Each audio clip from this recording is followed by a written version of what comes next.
I'd like to, Mr. Warren, to go ahead and identify them. The declaration is simply the declaration of Mr. Borrello that is attached as an exhibit to the application. It's right behind the application itself, right at the beginning of the document so it's literally right at the beginning of the entire application. It's before the exhibits.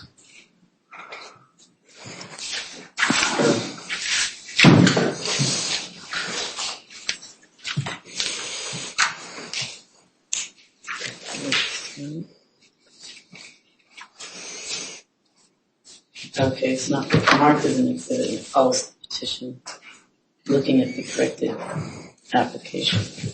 Okay, and that's what you're looking at, Mr. Borrello. Correct. Right? Yes. All right, now, Mr. Borrello, as with the other two documents, are your initials at the bottom right corner of the pages of this declaration except for the last page that has your signature?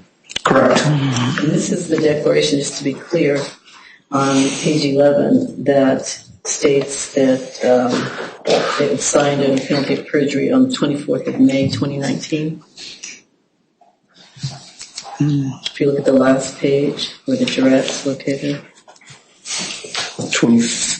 What date? I'm sorry, Your Honor? The 24th of May of 2019. I believe you have several declarations, but that's the one that you're looking at, right? Correct. Okay. Thank you.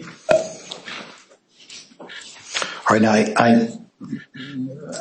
Mr. Borrello, I don't have the additional or corrected declarations that you signed in this case in front of you, but did you initial those as well? Don't recall. I have to. Usually I do. And so tell me about your practice. I always initial in the bottom right-hand corner so that I can see if any documents have been altered. Okay. So is that a business practice of yours? It is. And do you review the document before you initial it? Typically, yes. It just depends.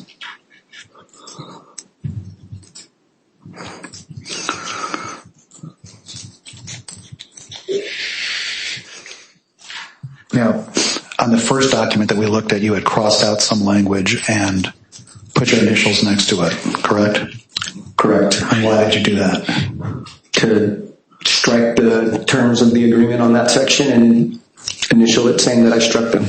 All right. So it was to identify yourself as being the one who struck it? Correct.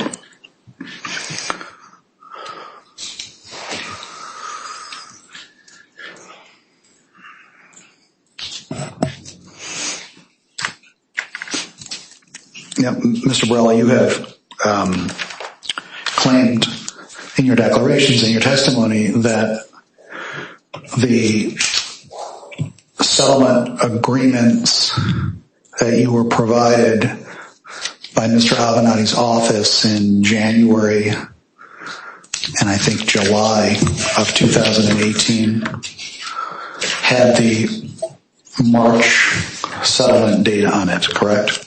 Correct. But you did not initial any of the pages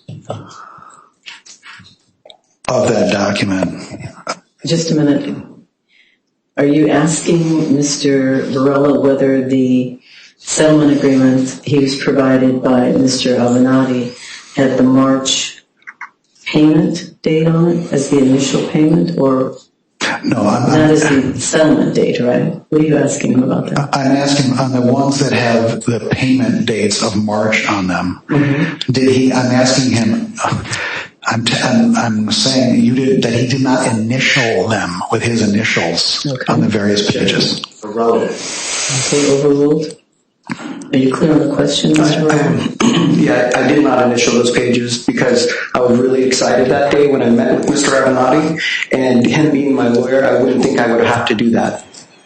But you entered into other agreements with Mr. Avenatti where you initialed them, didn't you? I did. And he was your lawyer then too, right? He was.